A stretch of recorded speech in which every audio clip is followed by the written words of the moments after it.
Bonjour à tous, aujourd'hui j'ai le plaisir de vous proposer cette 59e clé et avant-dernière qui s'intitule la sexualité. Alors, comme à l'habitude, on va procéder en 4 étapes. Tout d'abord, on va définir le concept, ce qu'on met derrière la sexualité. Ensuite, on verra sa raison d'être, ainsi que son champ d'application sur lequel on développera pas mal. Et ensuite, 3e puis 4e, on verra une trentaine au total à peu près de techniques ainsi que quelques conseils. Alors, tout d'abord, on va essayer de voir dans l'absolu différentes perspectives de ce que représente la sexualité, d'accord ? C'est-à-dire autant sur un plan médical, c'est-à-dire son fonctionnement, ensuite plutôt aussi psychologique, de la troisième axe, on va dire, plus terre-à-terre, et enfin plus spirituel, voire aux frontières de la métaphysique, on va dire, même du mysticisme. Alors, c'est quoi la sexualité ? Je pense que c'est relativement simple dans la base, mais essayons de voir cinq angles de vue. Tout d'abord, c'est l'expression dont nous sommes la matérialisation, c'est-à-dire l'outil, entre guillemets, qui permet de transmettre la vie. Bon, là-dessus, je crois que pas de nouveauté. Ensuite, mais c'est important, c'est l'expression, selon moi, hein, dont nous sommes la matérialisation. C'est l'expression dont nous sommes la matérialisation et l'outil pour transmettre. Donc en fait, c'est un relais déjà. Bon, ok, là-dessus, il n'y a rien de nouveau. Deuxième point, c'est une forme de plaisir, c'est-à-dire personnel et collectif aussi, ou disons partagé, j'entends. Disons que c'est un plaisir, à la base, personnel, et aussi partagé, mais pas que, c'est-à-dire c'est pas qu'exclusif, hein. C'est aussi, ça peut être solitaire ou partagé, et ça peut aussi être inclus avec de l'amour. Alors pourquoi je précise ça ? C'est que oui, on va forcément évoquer cette notion enfin pour la faire très simple, c'est à la fois une reproduction, mais c'est pas exclusif. Ce n'est pas qu'un objet de reproduction ou un outil de reproduction, un moyen de reproduction. Enfin, ça, c'est une vision, on va dire, on verra, c'est une philosophie qui a été religieuse, etc., dans certains courants, mais pas tous. Mais à la base, oui, ça permet ça, mais pas que. Ça permet aussi, accessoirement, si on ne se l'avoue pas, c'est qu'on est quand même assez hypocrite en l'occurrence. C'est comme si on disait, la nourriture, c'est juste pour donner de l'énergie. Oui, accessoirement, c'est quand même assez sympa de manger, quand même. Vous verrez, il y a pas mal de parallèles sur la sexualité et justement la nourriture. Alors, oui, c'est un plaisir, et quand je dis solitaire ou pas, évidemment ça inclut un tabou, la masturbation, et on en parlera, et aussi, il y a aussi des gens qui n'ont absolument rien à faire de leur partenaire, qui vont juste se servir, et c'est juste un plaisir au final solitaire, bien que ce soit fait à deux, ou plusieurs, j'en sais rien, peu importe, mais voilà. Et encore une fois, oui aussi, il y a de la sexualité qui est faite sans amour. Il y a je dirais qu'il y a énormément de choses, c'est peut-être une majorité de gens qui font l'amour qui font l'amour justement, qui font l'acte sexuel sans nécessairement qu'il y ait de l'amour. Donc c'est pour ça d'ailleurs que j'ai dissocié cette clé de la future, de la prochaine, parce que c'est pas, déjà ça aurait été matériellement relativement long, parce que je pense que là, et plus la deuxième, ça fera à peu près 2h30, 3h, donc évidemment ça serait trop long, plutôt 2h30, mais et puis c'est surtout pour scinder, parce que encore une fois, ce n'est pas, il peut avoir de l'amour platonique, sans sexualité, et à l'inverse, il peut aussi avoir du sexe sans amour. Bon, bref. Troisième point, c'est le fait, c'est entre guillemets l'union théorique, hein, j'entends. C'est un des 5 axes, c'est l'union de deux êtres. Voilà. On peut dire que ça c'est plus poétique, c'est plus métaphysique peut-être, mais bon voilà, c'est une des possibilités. C'est pas forcément, évidemment, dans ce schéma, dans ce thème, c'est encore plus complexe parce qu'il y a absolument pas ni de règles, ni c'est chacun est différent, il y a des alchimies qui s'opèrent entre les gens, etc. Il y a des moments de vie, etc. Donc évidemment c'est difficile de tourner en généralité, hein, vous l'aurez bien compris, et c'est vrai pour tout, hein, mais encore plus pour ce thème, et encore plus pour l'amour, bien entendu. Alors, 4, l'orgasme. On pourrait dire que l'orgasme, à la fois, n'est pas la finalité ni la finitude d'un rapport sexuel. Non. Non, ça peut être aussi un partage de moments, des caresses, etc. Enfin, pas nécessairement arriver à l'orgasme. C'est notamment l'une des raisons pour laquelle beaucoup peinent, parce que ils sont dans une quête de performance, que ce soit masculine, mais même des attentes féminines, qui se fustigent parce que n'arrivent pas à accéder, etc. Et ça, c'est ce qu'on verra, parce que c'est lié à la psychologie. Plus vous mettez de pression sur quelqu'un, masculine ou féminine, et plus ça risque d'être difficile d'être spontané et d'être, on va dire, épanoui, parce que c'est quand même théoriquement le moment d'abandon total, d'entièreté, de complétude, etc. Bon, alors, mais l'orgasme, en revanche, si on arrive à y parvenir, qui n'est pas non plus un saint graal, hein, il y a d'autres moyens, mais l'orgasme, quelque part, je pourrais dire que c'est un aperçu de l'éternité et de l'unité. C'est un aperçu de l'éternité et de l'unité. Et on le reverra parce que c'est une notion, entre guillemets, de temps suspendu, où on se perd, où on s'oublie, où on a une altération de la conscience au moment. Alors ça peut être soudain, c'est quelques secondes, peut-être une minute pour certains, j'en sais rien. Savoir que, petit aparté, vous allez l'apprécier celle-là, les porcs, elle est belle, les porcs ont un coït de 30 minutes. D'accord? Donc, prochaine réincarnation, non, j'ai quand même. Petit aparté. Bon, revenons à une dimension plus terre à terre et à la fois, non, plus symbolique, plus poétique à la fois. C'est l'orgasme, oui, c'est un moyen de flirter, si je puis dire, avec l'éternité, hein, et également l'unité, la complétude, le grand tout, etc. Recouvrer, retrouver, voilà. Et donc, cinquième axe, on peut considérer, encore une fois, mais ce n'est pas, on va voir, hein, une dimension plus terre à terre aussi, mais la quintessence, en quelque sorte, serait justement, disons que le schéma est normalement plus spirituel. La sexualité, c'est quelque chose de spirituel qui se déverse dans la dimension physique, pour aller au-delà, excusez-moi, on va y arriver, spirituel à émotionnel, jusqu'à dans la matière physique. Alors, il y a des gens qui ne s'arrêtent qu'au premier levier, c'est-à-dire juste physique, basiquement physique. D'autres, c'est physique et émotionnel, et il y en a d'autres qui ont une aspiration dans l'acte spirituel, voire plus loin, mystique, et on va essayer d'ouvrir cette perspective. C'est-à-dire, quand je dis mystique, c'est sur d'autres plans de conscience, c'est la notion des égrégores, des archétypes, la notion d'espace-temps qui disparaît, c'est ce qu'on appellera dans le mysticisme l'Aleph, hein, l'Aleph, ce temps suspendu, etc. La petite mort en psychanalyse, bon, on verra ça, et aussi même des schémas de l'inconscient collectif, de l'akasha, la mémoire akashique, pourquoi il y a autant de souhaits ou d'attraits. C'est très psychanalytique, hein, d'attrait à tout ce qui est sadomasochisme, de souffrance, de torture, etc. Ou ça peut être juste l'amour vache, comme on dit, hein, ça peut être juste... Pourquoi? Parce que ça fait partie du fait d'exorciser, de neutraliser l'inconscient collectif. On a probablement tous eu, si on croit à la réincarnation, des tortures et tout, donc douloureux, mais la psyché humaine est très complexe, c'est-à-dire que bien souvent, on est attiré par des choses qui nous révulsent. Alors, je sais très bien, on en parlera, le SM, c'est pas nécessairement se faire mal pour se faire mal, etc. Il y a un délire dans ça, il y a des gens qui kiffent ça, mais après, c'est pas que ça, petite fessée, machin, enfin, ça fait partie, je veux dire, c'est pas ça, hein, l'idée. Mais on peut dire que c'est un refoulement, et où c'est une manière de neutraliser, de purifier éventuellement des dimensions karmiques. Bon, encore une fois, c'est un pendant, hein, c'est juste donc voilà pour la dimension mystique. Alors, on y reviendra tout à l'heure. Alors, voilà pour c'est quoi la sexualité. Enfin, ce qu'on peut y apposer, mais c'est pas exhaustif, bien entendu. Ensuite, deuxième, on va dire, chapitre, en quelque sorte, qui est la raison d'être, enfin, le pourquoi, la raison d'être, et les champs d'application. Alors, tout d'abord, on l'a dit, on va le redire, c'est évident, c'est un outil qui permet de transmettre la vie. Okay, ce n'est pas une création de vie, c'est une transmission de vie. Okay, moi j'aime à dire que notre corps, c'est un prêt, enfin c'est un emprunt ou un prêt, ça dépend comment on le donne, mais c'est une transmission. C'est-à-dire, du même ordre que j'ai toujours dit, la créativité, ça n'est autre que d'être enthousiaste, c'est-à-dire traversé par le divin, ce n'est pas, en quelque sorte, ce n'est pas une création, oui, je me répète, c'est une transmission. Bref, c'est, on va dire, un détail, mais transmettre la vie, ok?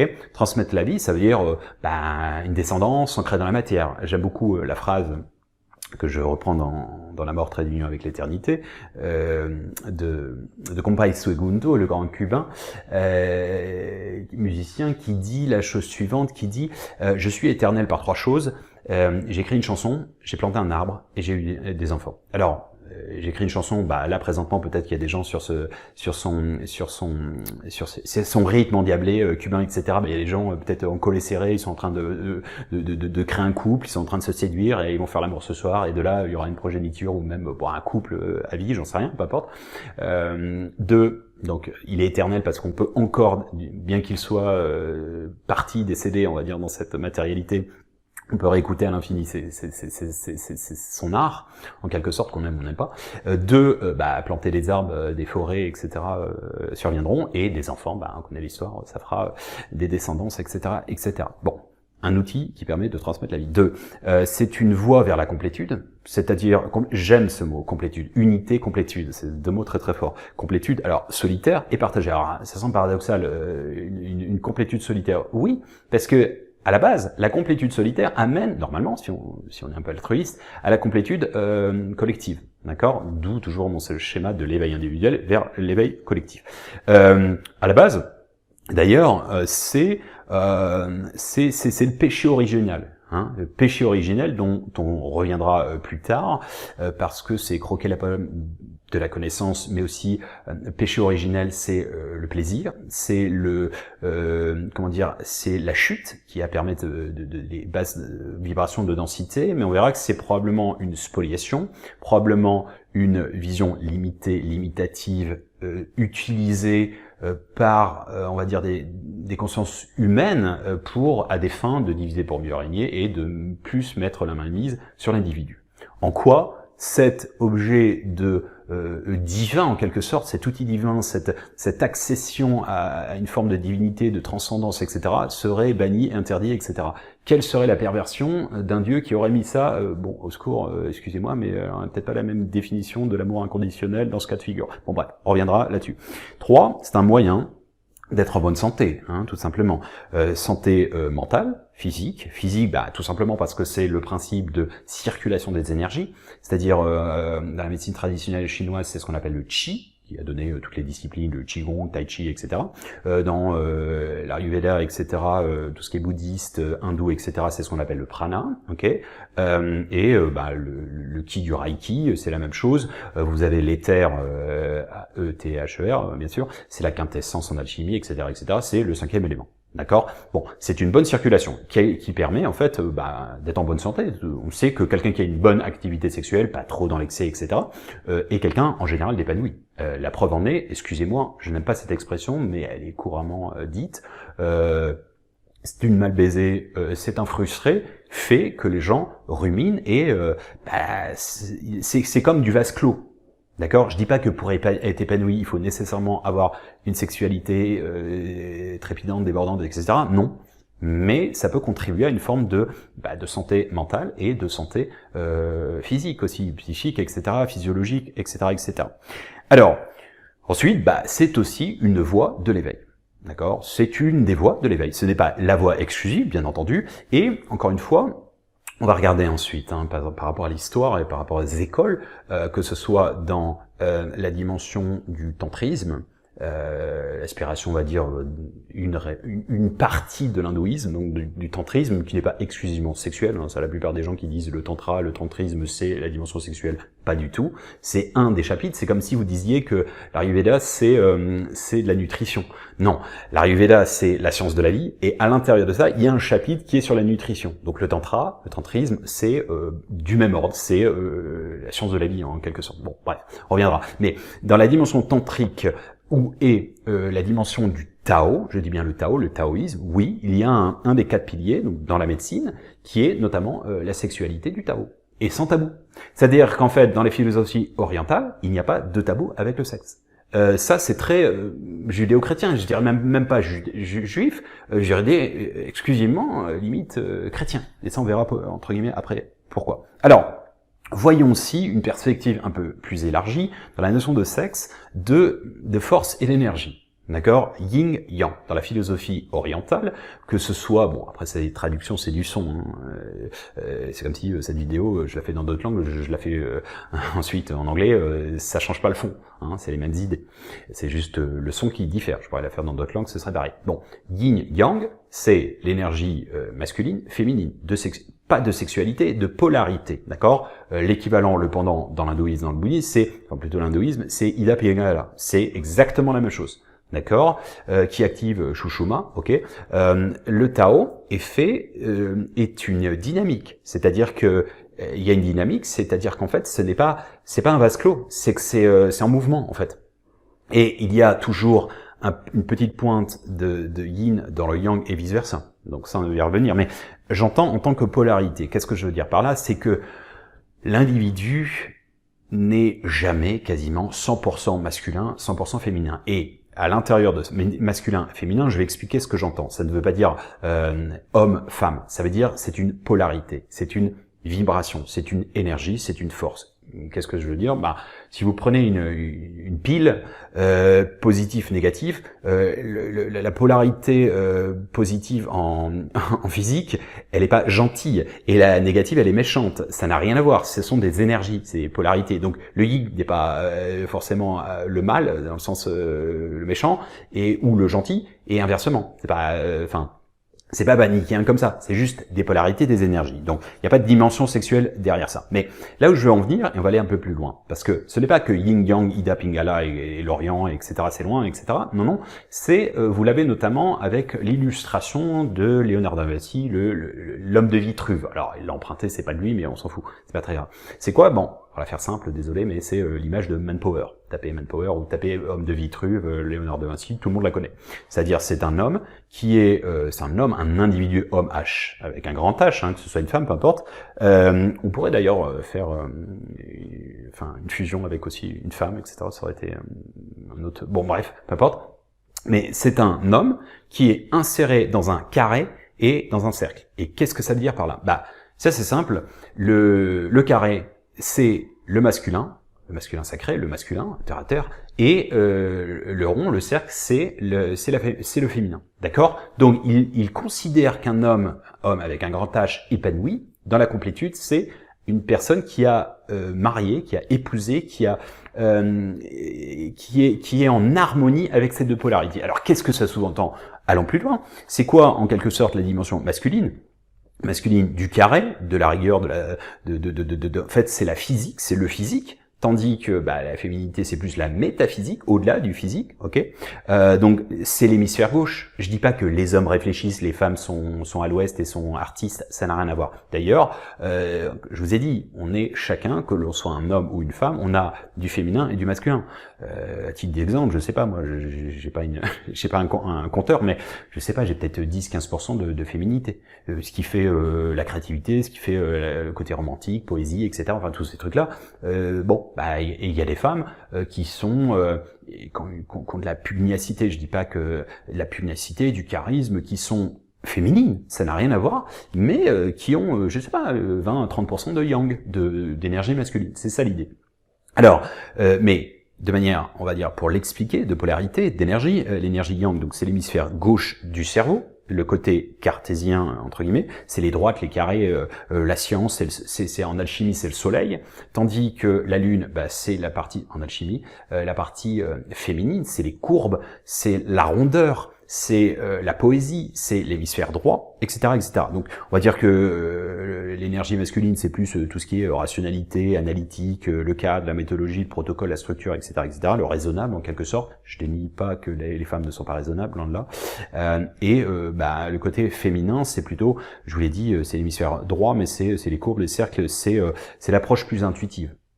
C'est plutôt du magnétisme, c'est de l'ouverture, c'est la foi, c'est le ressenti, c'est l'invisible, c'est de la métaphysique. Et d'ailleurs, la preuve en est, c'est que, en effet, si là on revient sur un schéma homme, oui, la sexualité d'une femme, encore une fois, pas de généralité, mais un homme va être beaucoup plus visuel, et va être excité par quelque chose de visuel, une femme va être beaucoup par le ressenti, par peut-être la poésie, par, je dis pas qu'il n'y a pas d'hommes qui ne sont pas romantiques, etc., c'est pas ça, mais l'homme est plus visuel, la femme est plus dans le ressenti, et plus dans l'émotion, etc., etc. Bon, encore une fois, c'est pas l'un ou l'autre, on a tous un petit peu de... C'est très important, ça.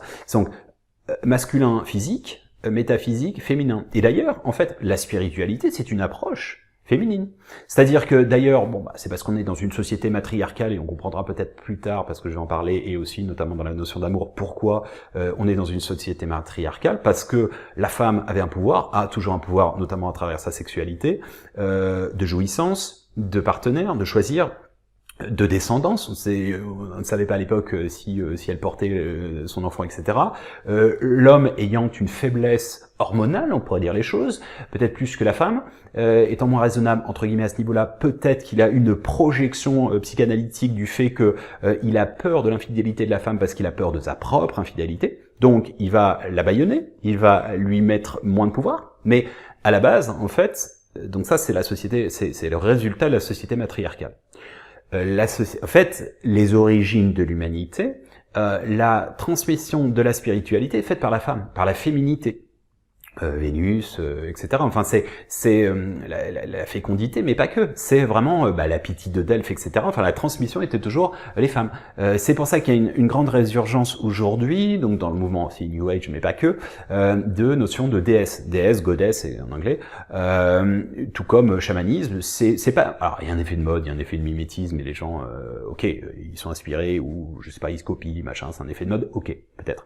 Mais il y a aussi, en fait, une aspiration profonde, il y a quelque chose qui ressort du genre humain, de l'inconscient collectif, et qui émane en fait de notre passé, de notre mémoire cellulaire, de notre mémoire akashique, etc. Donc le chamanisme, j'ai toujours dit, ce n'est pas un phénomène de mode, ce n'est pas apposé à certaines cultures, c'est quasiment la spiritualité naturelle, de la nature en quelque sorte. Donc c'est une aspiration qui a toujours existé dans l'histoire de l'humanité.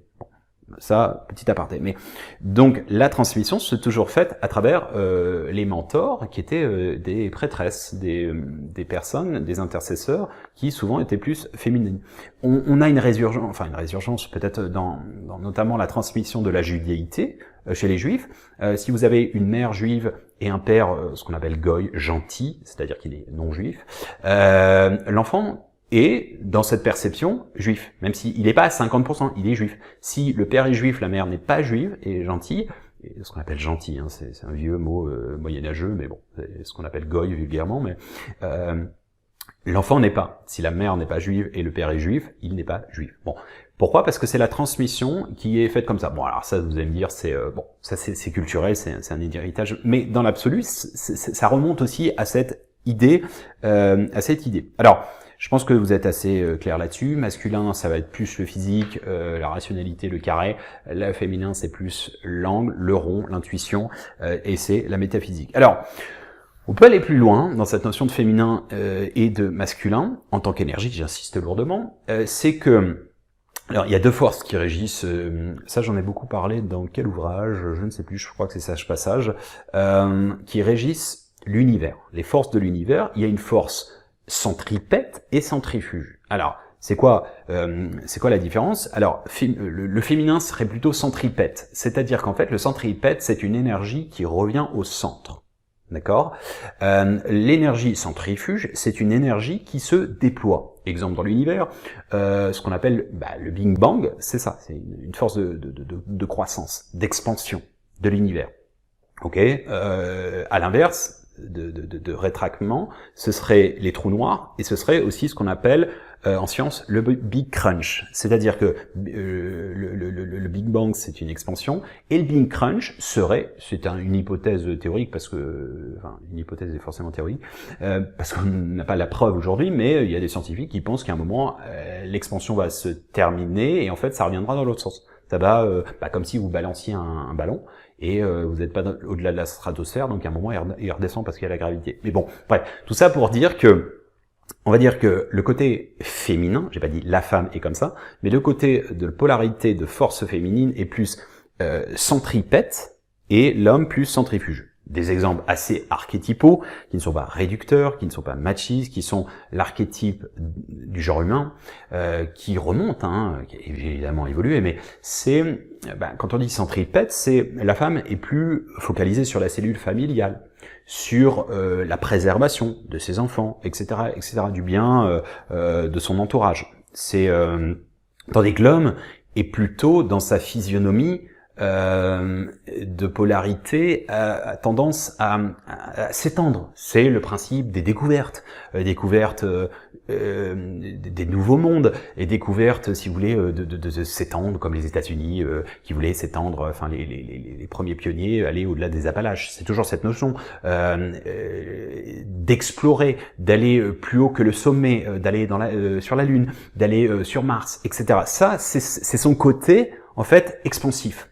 Donc c'est aussi pour ça qu'au niveau libido, au niveau des hormones, ça a été entre guillemets, je sais pas si ça a été voulu comme tel, mais on peut penser que c'est-à-dire qu'en fait cette notion, pour les faire très réductrice, cette notion de testostérone qui booste davantage la libido pour un homme, je suis pas en train de justifier l'infidélité, je suis juste en train de tenter d'expliquer ou donner des clés pour comprendre pourquoi l'homme a plus tendance à vouloir se reproduire qu'une femme qui a plus tendance à vouloir préserver son foyer.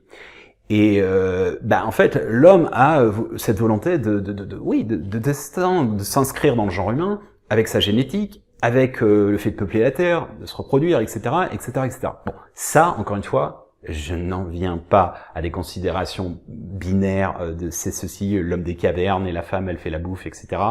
On est bien d'accord, ce serait très réducteur. Mais c'est juste pour expliquer, ou tenter d'expliquer, cette notion de centripète, et de centrifuge. Voilà. Cela étant, on verra qu'il y a un moyen aussi pour concilier les deux. Et l'énergie, ce qu'on appelle, alors sans aller trop loin dans la technique, mais c'est ce qu'on appelle l'énergie toroïdale. C'est le point de singularité, en fait, qui revient, si vous regardez un torus, regardez en 3D et notamment dans l'animation, une animation, vous verrez qu'en fait c'est à la fois centrifuge et ça revient centripète. Et quand vous visualisez ça en méditation, je le fais tous les jours, à différentes échelles, à l'échelle de mon corps, à l'échelle de mes chakras, à l'échelle de mes cellules et à l'échelle de la planète, et que vous l'insérez dans des sortes de fractales holographiques, c'est-à-dire la fleur de vie. Alors là, j'ai perdu tout le monde, je sais, c'est pas grave. Ça crée en fait une activation de la complétude. Bon bref, on va pas aller trop loin, oubliez ça, c'était on était encore dans l'autre clé de l'humour. Je déconne. Alors non, mais allons un peu plus loin dans cette notion très simple de dualité réunie, c'est-à-dire c'est une conciliation, le yin et le yang, et on peut le voir même au sein de la sexualité. Excusez-moi, je vais pas vous faire un dessin, mais papa dans maman, excusez-moi, très réducteur et un peu beauf et un peu humoristique, un phallus et un sexe de femme, c'est bien, c'est à la fois la pénétration, ok, mais c'est aussi le fait d'embrasser, c'est aussi, enfin embrasser, j'entends le sexe féminin épouse et ou domine en quelque sorte. Donc en fait on a deux manières de voir les choses, soit on se dit qu'il y a une passivité, une dimension active, soit c'est l'inverse, mais en fait c'est les deux réunis. Bon bref, tout ça pour juste petit aparté, mais c'est une dualité réunie, c'est ça qui est important, c'est ombre, lumière, vallée, montagne, etc., etc. C'est aussi, à titre indicatif, c'est aussi pour ça, quelque part, on reviendra sur sexualité sans homosexualité ou bisexualité, ce serait pas couvrir l'intégralité, sachant que bon, l'homosexualité c'est à peu près 10% de l'humanité. Et ça a toujours été a priori, bon, pourquoi il y a un quota de la nature, je ne sais pas, pourquoi il y a 50% de femmes et 50% d'hommes plus ou moins, je ne sais pas, bon, c'est comme ça. Mais donc, ça devient un sous-ensemble, on va dire. Mais ce que je veux dire, c'est que souvent, c'est pas binaire homme-femme, c'est-à-dire qu'en effet, dans un couple homosexuel, ce n'est pas de yin ou de yang. Souvent, c'est un yin et d'un yang, ou avec le pourcentage réduit, une partie, etc. Je vais la faire très simple. Pourquoi on dit souvent c'est lui qui fait l'homme, c'est lui qui fait la femme? Parce que c'est un petit peu lié à ça. Et d'ailleurs, bon, ça c'est très réducteur parce que il n'y a pas toujours nécessairement de pénétration du même ordre qu'on va voir aussi dans les rapports hétérosexuels. Il n'y a pas forcément que pénétration, etc., etc. Encore une fois, ça c'est une quête et à la fois de performance, de suivre les schémas des autres, etc., sans nécessairement écouter sa propre guidance et son être, ce qu'on aime et ce qu'on est, et ce que l'autre aime aussi. On va le voir juste après. Mais bon, c'était nécessaire que je le mentionne juste là. À bon entendeur, salut. On peut considérer aussi, dans une manière plus terre à terre, mais aussi que l'excitation, en fait, la sexualité, c'est une excitation crescendo, qui est un peu comme des paliers, des marches du plaisir, de laquelle on arrive au sommet et on tombe dans l'inconnu. C'est-à-dire, il y a un temps suspendu où l'individu se perd un petit peu sa conscience, il y a une conscience altérée, d'espace-temps, de conscience, je suis où, je suis qui, je suis enfin avec qui peut-être pas, mais et en fait c'est ce qu'on appelle en psychanalyse la petite mort. La petite mort, donc il y aura un pas justement avec ce que je vais enchaîner ensuite.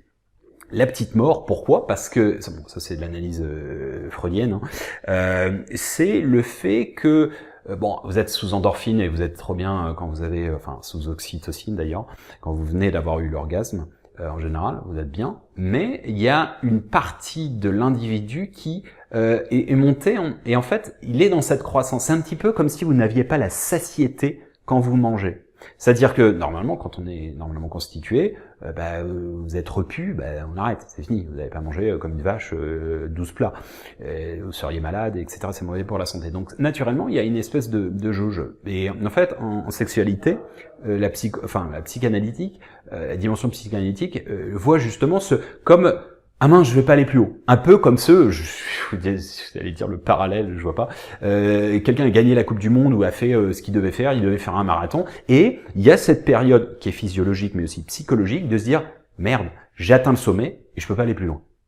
Donc la petite mort, c'est ça. C'est ce qu'on appelle en psychanalytique. Ensuite, c'est ce moment suspendu. On le reverra aussi peut-être dans la notion d'amour. C'est ce qu'on appelle l'aleph. Donc là, c'est du mysticisme. L'aleph, on le retrouve dans la Kabbale, on le retrouve dans sur différentes formes. Aleph, c'est la première lettre de l'alphabet hébraïque. Le pendant, c'est l'alif en arabe et elif en turc. Bon, peu importe. Mais en fait, c'est un temps suspendu qui contient l'intégralité. C'est le point de singularité recouvré. Il y a un très bon bouquin, alors qui est prosaïque, hein, qui est plutôt poétique. C'est de Paolo Coelho, qui est un grand enseigné, hein, un grand initié, pardon. Quand on lit l'alchimie, on peut le lire au premier degré, il y a plein de niveaux de lecture. Mais il démocratise l'enseignement de l'ouverture, etc. des gens, en mettant des personnages, mais il y a vraiment des degrés de profondeur. L'Aleph est un très bel ouvrage, que je vous invite à lire notamment. Bon bref, il explique ça, c'est quoi en gros? C'est la sexualité, mais aussi quand il y a l'amour, en fait, il y a un moment, on se perd. On se perd et on recouvre l'unité retrouvée, l'unité, l'absolu que l'on avait avant de s'incarner. D'accord? C'est, en quelque sorte, et on va faire le lien, c'est la chute originelle, mais dans l'autre sens. C'est-à-dire qu'en fait, il y a un moment, on a plus cette limitation, on en revient à la première clé, hein, la clé 1 de dualité. D'accord? On s'est segmenté, hein, exister signifie se séparer, se fragmenter, de l'absolu, du grand tout. On s'incarne dans la matière, dans des basses vibrations, dans la densité, hein, c'est pas, quand je dis basse vibration, c'est pas négatif, c'est une perception. Quand on dit la chute d'Adam et Ève, etc., alors c'est une métaphore, c'est une analogie, et c'est très réducteur, mais en fait, c'est beaucoup plus subtil que ça. Et d'ailleurs, on vient justement, ce truc où, les 3 points essentiels que je vous ai mentionnés avant de débuter tout ce qui est technique et conseil, c'est que justement, il y a 2 tabous dans la vie, dans l'humain. La mort, et le sexe, l'amour. Ok, on va la mettre sous un même pôle. Mais ce qui est assez étrange, c'est que la mort, c'est la fin de la vie. Ah bon? Ouais. Oui, pour certains. Et d'autre part, le sexe, c'est pour se rappeler quand même de là où on vient quand même. Donc c'est l'origine de la vie. Mais c'est censé être les 2 tabous. Alors qu'en plus, dans des inversions, dans des perceptions illusoires de Maya, etc., c'est qu'en fait, beaucoup de mystiques voient l'inverse. C'est-à-dire que la mort est une révélation. L'Apocalypse, c'est la levée des voiles. C'est une révélation où on se réveille du grand rêve, qui est la vie, l'illusion, la matérialité, etc., On voit au-delà, d'accord. Les expériences de rêve, de mort imminente, ceux qui reviennent en général, ont une expansion de conscience, voyage astral et autres, hein. Mais disons que donc pour certains c'est l'inverse, et en quelque sorte la vie c'est une limitation, c'est justement où vous êtes dans l'absolu, la chute d'Adam et Ève, c'est ça, ce serait ça, c'est dans les densités, donc vous êtes l'absolu, mais donc vous êtes tout, mais c'est difficile de conscientiser du tout. En tant qu'humilité, on ne peut pas le faire, on ne peut pas, comme disait Spinoza, un être fini ne peut se représenter l'infini. Essayez, vous allez repousser, mais vous aurez toujours un carcan et c'est sans fin. Le faites pas, ça sert à rien, c'est pas possible. Donc voilà, on est limité dans un corps qui nous limite, dans nos capacités, on est un fragment de la conscience. Donc voilà, c'est pour ça que plein de gens se sentent seuls profondément, se sentent incompris. Et en fait, parce que l'heure absolue leur manque. Et d'où ces frénésies parfois d'addiction sur le sexe, c'est qu'à ces moments-là, en fait, ils n'arrivent pas à conscientiser, ils n'en sont pas forcément conscients, mais il y a une quête de ça. Donc, c'est aussi le danger de rentrer dans un autre extrême. Mais bon, je voulais dire qu'il y a deux tabous, la mort et le sexe, et c'est intéressant parce que c'est lié à l'alpha et l'oméga. Et qui dit alpha, oméga, alpha c'est la première lettre, c'est l'aleph. L'aleph intègre, et à la fois l'alpha et l'oméga. C'est du mysticisme, bien entendu. Alors, c'est un paradoxe. On va rentrer dans une dimension beaucoup plus terre à terre. C'est un paradoxe, le fait que le sexe soit tabou, et en parallèle, il est omniprésent, omniscient. Suffit de vous balader, de regarder les annonces publicitaires et autres. Il y en a partout. Mais c'est vraiment un argument de vente, mais c'est pas que récent, ça a toujours été. Moi, je me souviens, on était gamin, il y avait déjà les pubs des yaourts, fallait mettre une bonne femme à poil. C'est rarement un mec huilé, etc. Hein. En général, c'est plutôt une femme nue. Tahiti douche, enfin, oups, tant pis, je sais même pas si elle existe encore cette marque. Peu importe, mais une bagnole, etc. Oui, vous faites du tuning, vous mettez une nana qui lave la bagnole et en général une petite poupée Barbie. Bon, bah c'est vendeur. Bon, c'est comme ça. Bon, ça émoustille, donc c'est tabou et en parallèle c'est partout, c'est vendeur. La preuve en est, c'est que, accrochez-vous, l'industrie du sexe, direct, indirect, pornographie, jusqu'à, je sais pas, site de rencontres et autres, l'industrie du sexe, c'est 50 milliards d'euros par an. Alors vous allez me dire, ouais, je m'en rends pas compte et tout. Bah, prenez la liste des 200 pays qui existent dans le monde. Hein, regardez leur PIB. Le PIB, c'est le produit intérieur brut. C'est en gros, c'est tout ce qui produit un pays produit. Donc prenez de 1 à 85 les premiers pays, et de 85 à 200, c'est en dessous de 50 milliards. Donc je sais pas, prenez, je sais pas, des pays, regardez cette liste et dites-vous, ah d'accord, donc la Bulgarie, en fait, l'industrie du sexe fait plus d'argent que la Bulgarie elle-même toute l'année. Hein, et il y a plein de pays comme ça, il y en a plus de la moitié. D'accord, c'est effarant. Et quand vous regardez, c'est quand même un truc important. Donc, c'est une réalité, c'est un tabou, mais ça fait partie aussi de la vie. Alors, présence dans la tradition. Alors, il y a deux écoles, et puis après on va remonter un peu l'histoire. Hein. Il y a deux écoles, on va dire. Il y a l'abstinence et, on va dire, la pratique, hein, la consommation. Alors, l'abstinence, bon, évidemment, il y a autant de clés qu'il y a de portes parce qu'il y a peut-être pas un extrême et l'autre, il y a peut-être une voie du milieu.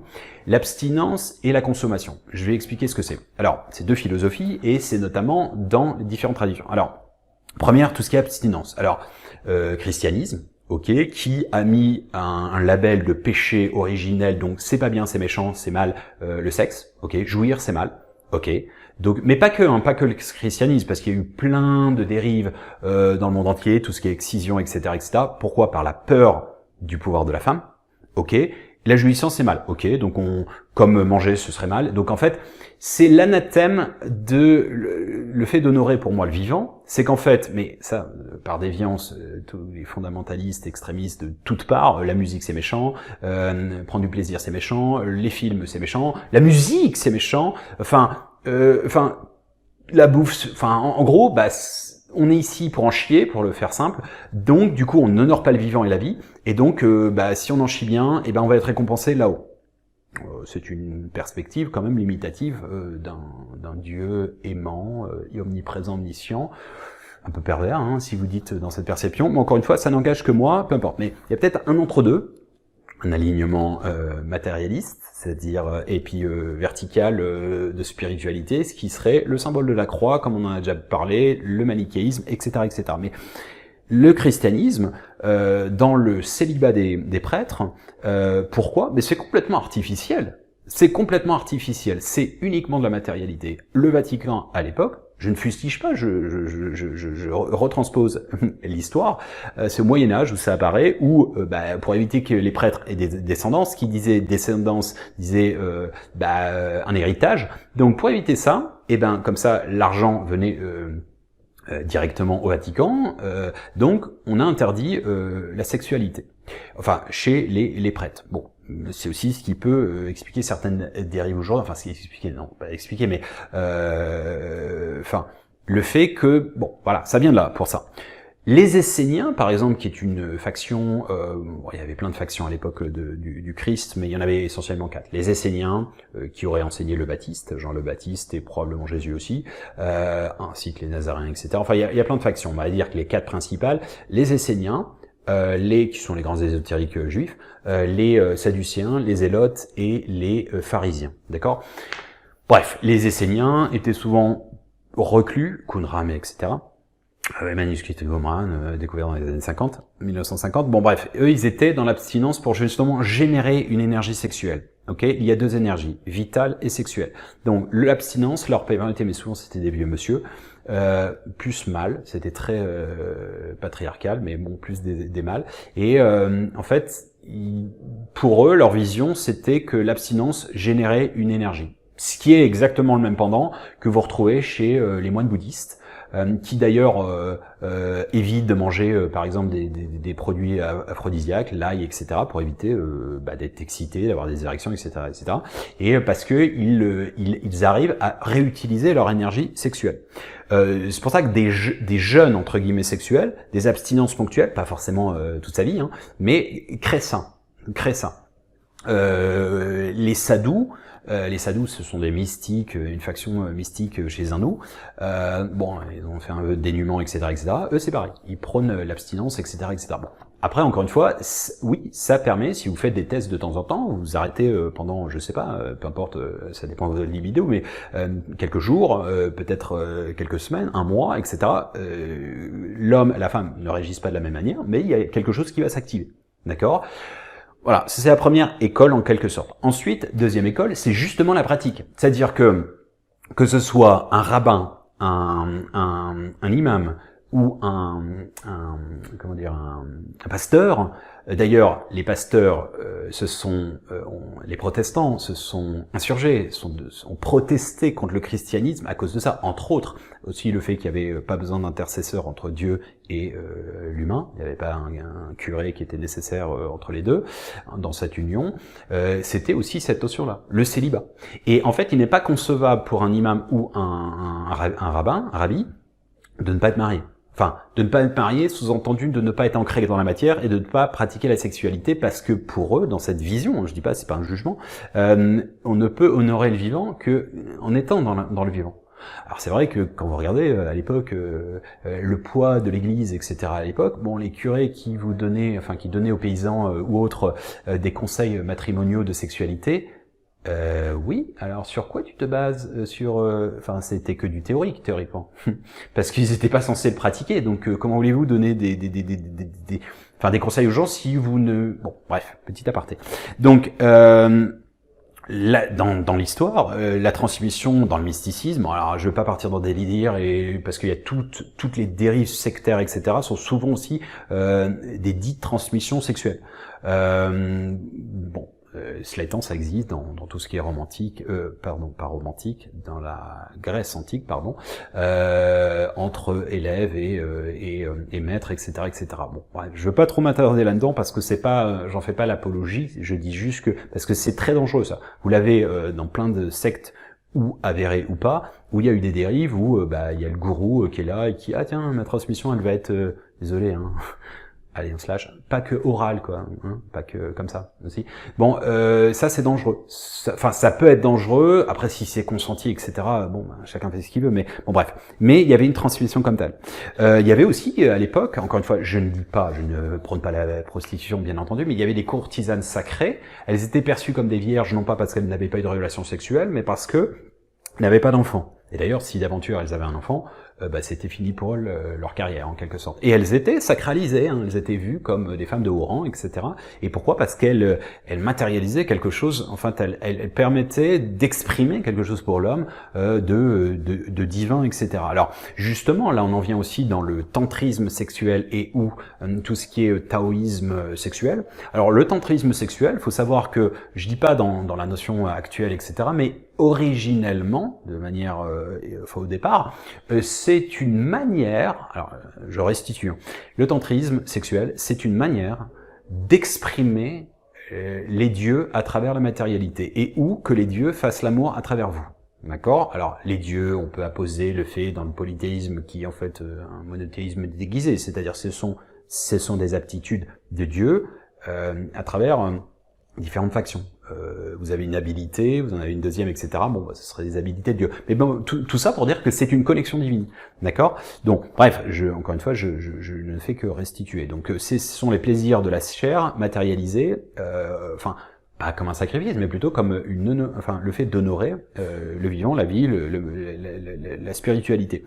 On retrouve notamment ça, l'activation de Kundalini, c'est une énergie sexuelle qui démarre du coccyx, jusque derrière, dans l'hypophyse. D'accord? Donc ça, c'est le serpent de la Kundalini que vous retrouvez, très étrangement. Le serpent de la Kundalini, c'est le Chi, c'est-à-dire le dragon, c'est déguisé, c'est un serpent déguisé, chez les Chinois. C'est le même principe, c'est le principe de vie. C'est une énergie sexuelle qui, une fois qu'elle est libérée, alors pas forcément à travers la sexualité, il y a des moyens de le faire sans sexualité, Yunga Kundalini n'est pas forcément lié à la sexualité, mais voilà, c'est quelque chose qui active quelque chose en vous, qui relie les chakras, et tous vos centres énergétiques, et qui vous donne une énergie transcendantale. Bon, bref, tout ça pour dire que le serpent de la Genèse, peut-être qu'il n'y a qu'un pas entre le serpent et la Kundalini. Donc, l'interprétation, je vous dis franchement ce que je pense, je ne pense pas que la pomme de la connaissance, le serpent de la connaissance, enfin, qui amène la connaissance, c'est un péché original. Je pense que c'est une prise de conscience, tout simplement, qui permet, notamment, tu connaîtras le bien et le mal. Bon, bah, c'est sûr que si vous êtes un enfant qui n'a pas de conscience du monde des grands, des adultes et tout, bah, il est dans un perpétuel présent constant, présent éternel. Il n'y a pas de contraintes. Voilà, il joue, machin, bah, il est dans l'innocence. Bah, en fait, ce serait un peu la notion de jardin d'Éden. Prise de conscience qu'on va mourir, bah, c'est déjà à la fois, c'est peut-être une angoisse, source d'angoisse. Le fait de la nudité, de la séparation de l'autre, bah, elle n'est pas moi, et ainsi de suite. Donc c'est l'ego c'est une expérimentation. C'est une dimension expérimentale. Donc l'idée pour moi n'était pas du tout de punir, c'est de fragmenter de l'absolu pour exister. C'est tout simple, c'est juste existentiel. Bon, bref. Ensuite, dans c'est une activation de l'énergie sexuelle qui donne des habilités aux individus, individuels et collectifs. Collectif, j'entends couple. Dans l'évolution des mœurs, parce qu'on a eu un poids véritablement, je parle en Occident, la mainmise de l'Église très tardivement, jusqu'on va dire dans les années 68, mai 68, c'est quoi? C'est une libération des mœurs de la femme, etc. On y reviendra notamment parce que c'est une période charnière dans l'amour. Dans l'organisation de l'amour. Pourquoi? Parce que qui dit droit à la jouissance, etc., qui dit aussi, ne serait-ce que sur un plan matériel, le fait que, je le rementionnerai pour la prochaine clé sur l'amour, le fait que la femme ait le droit à un compte en banque en 1965, moi je suis né en 80, donc c'est 15 ans avant. Ah ouais? Ouais, la femme, elle était pas dépendante de son mari. Donc forcément, les rapports de force n'étaient pas du tout les mêmes. Donc, voilà, non mais pour rester dans ce carcan, juste le droit à la jouissance, bon, je sais pas, analyser juste, faites de la biologie, de l'anatomie, un clitoris féminin, il n'a d'autre que de fonction que l'excitation féminine, qui va permettre la sécrétion vaginale, qui va permettre la fluidité au rapport sexuel, et donc ovulation, etc., Et ensuite, qu'est-ce que ça veut dire par là? Ça veut dire que, oui, ceux qui ont voulu bannir le plaisir, c'est comme de bannir le plaisir de manger. C'est-à-dire que c'est fait pour ça aussi. Donc bref, un bon entendeur, je pense à lui. Mais bon, il y a une notion d'émancipation à partir de ce moment-là. Faut savoir que quand on regarde, j'étais très intéressé de voir l'évolution de la sexualité à travers l'humanité et le temps, Moyen-Âge, mais c'est une catastrophe. Enfin, c'est une catastrophe, disons que faut être dans le noir, et position c'est missionnaire et encore, habillé. Vous avez alors des périodes avant, après, machin, etc. Vous avez une fenêtre de tir, excusez-moi pour le coup. Oh, désolé, ça fait deux feintes qui pourraient être mal vues, peu importe. Encore une fois. Ouais, fenêtre de tir très limitée. C'est-à-dire que vous aviez l'occasion de faire l'amour, de procréer, parce qu'en l'occurrence, on ne pouvait faire que comme ça. Et sinon, c'était mal vu par l'Église, c'était péché, etc. Waouh, bon, bref, bonjour les contraintes, quoi. Donc vous étonnez pas qu'ensuite, après, il y a un gros lâchage, quand on ouvre la boîte de Pandore. C'est du même ordre que, vous apprécierez l'analogie aussi, ça vient un jeu de mots. Mettez un gamin, brimez-le, et t'as pas le droit de sortir, t'as pas le droit de faire ceci, t'as le droit de rien, je te coupe internet, je te coupe les tablettes, etc. Et, ah tiens, à 18 ans, il va sur un campus. Ben c'est marrant, il se défonce la gueule et il